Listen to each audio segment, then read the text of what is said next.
سر ایک جی جی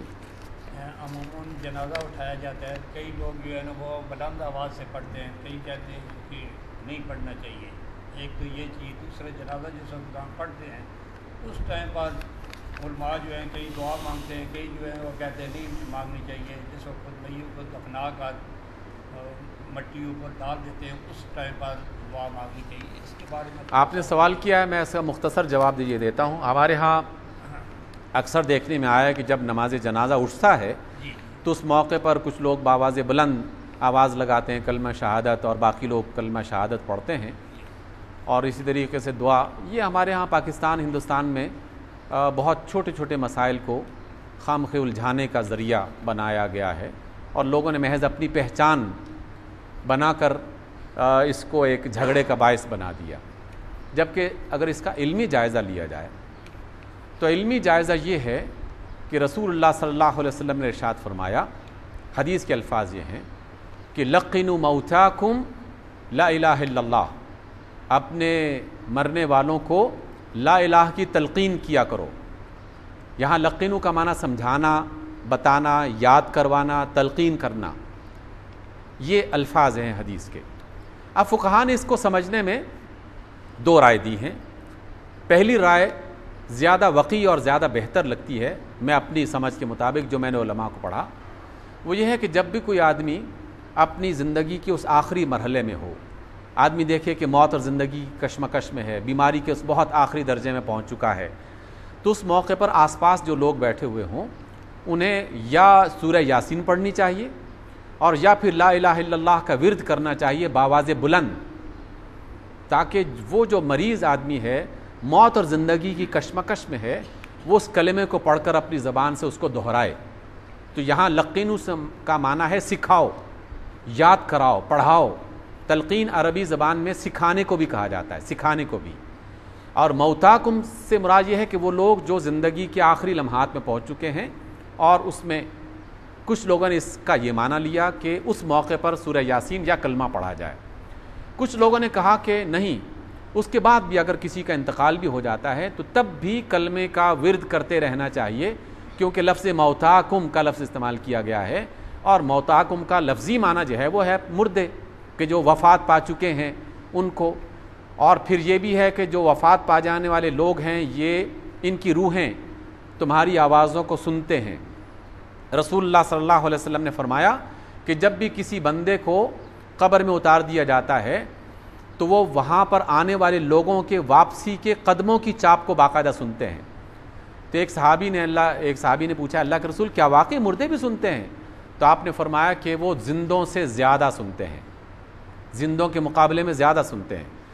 اور اسی حیرت میں انسان گم ہو کے رہ جاتا ہے اور کبھی اس کو حل نہیں کر پائے گا. صرف اس کو ایمان کا درجہ بنائیے، کیونکہ اس کی کوئی لاجیکل آپ کو وضاحت نہیں مل سکتی جب تک آدمی خود اس تجربے سے نہیں گزرے گا، اور جب تجربے سے گزرے گا اس وقت تک وہ قبر میں جا چکا ہوگا، ظاہر کا بیان کرنے کے لیے واپس نہیں آ سکتا.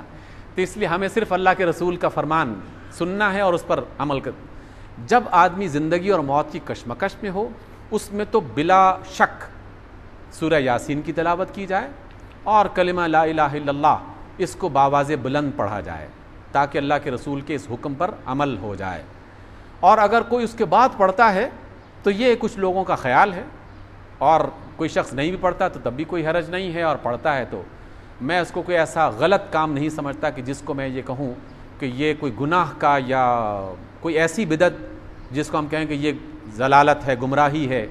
اور یہ انسانوں کو جہنم کی طرف لے جانے والی ہے. میرے خیال میں کہ یہ اس حدیث کی وضاحت میں، اس کی تشریح میں یہ فہم کا، سمجھ کا کوئی مسئلہ ہے، اس کے سوا اور کچھ نہیں ہے. دعا کے معاملے میں بھی یہی معاملہ ہے. کچھ لوگوں نے کہا کہ نماز جنازہ دعا ہے، نماز جنازہ دعا ہے، اور حقیقت یہی ہے کہ نماز جنازہ دعا ہے کہ ہم سورۃ فاتحہ پڑھتے ہیں، درود پڑھتے ہیں، اور اس کے بعد دعا پڑھتے ہیں کہ اللہم اغفر لحینا و میتنا، یہ دعا ہے.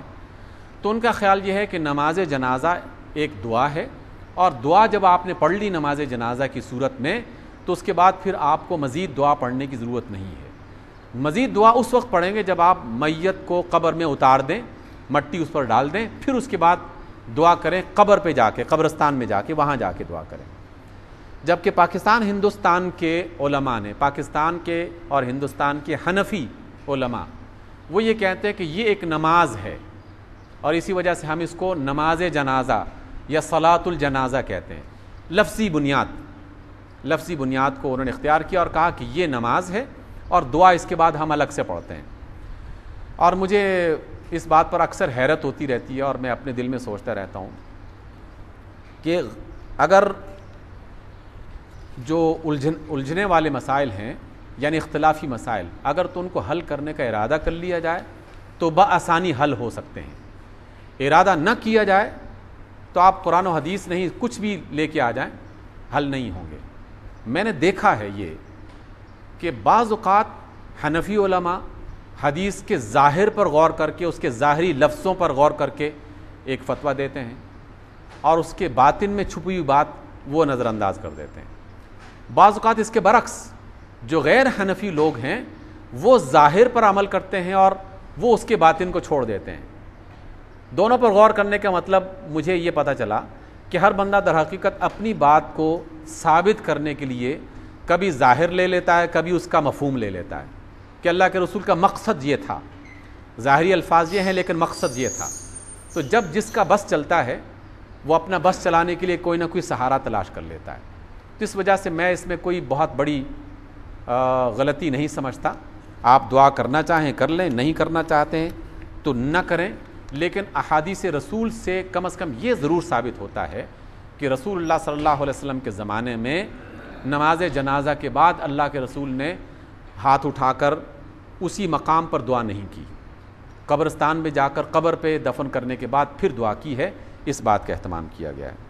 ایک صاحب نے اپنی نرینہ اولاد کے لیے دعا کی درخواست کی اور کہا کہ یہ میری شرعی حاجت ہے، آپ لوگ میرے لیے دعا کریں، انشاءاللہ ان کے لیے بھی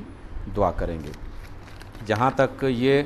کہ ہم جہاں سے پانی لاتے ہیں وہ لوگ بجلی چوری کر کے ہمیں پانی دیتے ہیں، وہ پانی ہم لوگوں کے پینے کے لیے لایا جاتا ہے، کیا یہ پانی ہمارے لیے حلال ہے؟ دیکھیے، جو پانی چوری کرتے ہیں یا جو بجلی چوری کرتے ہیں گناہ ان کو ہوگا، اور اگر آپ کے علم میں ہے تو آپ اپنی طور پر کوشش کریں انہیں اس غلط کام کرنے سے روکیں اور ان کو منع کریں، اور جو حکومتی ادارے ہیں ان تک یہ بات پہنچائیں، جو بھی قانونی اور اخلاقی ذریعے ہو سکتے ہیں آپ اس کو اپنائیں اور اس کے مطابق اپنے کام کو آگے بڑھائیں۔ لیکن بے جا تردد کرنے کی ضرورت نہیں ہے، بہت زیادہ پریشان ہو کر، اور یا تو اپنا پانی کا سورس آپ تلاش کر لیں، الگ سے بنا لیں تو بہت اچھی بات ہے، لیکن جب تک مجبوری ہے اس مجبوری کا آپ کم از کم یہ ازالہ ضرور کر سکتے ہیں کہ آپ ان بجلی چوری کرنے والوں کو منع کریں اور حکومتی اداروں اور قانونی اور اخلاقی بنیادوں پر اسے روکنے کی کوشش کریں۔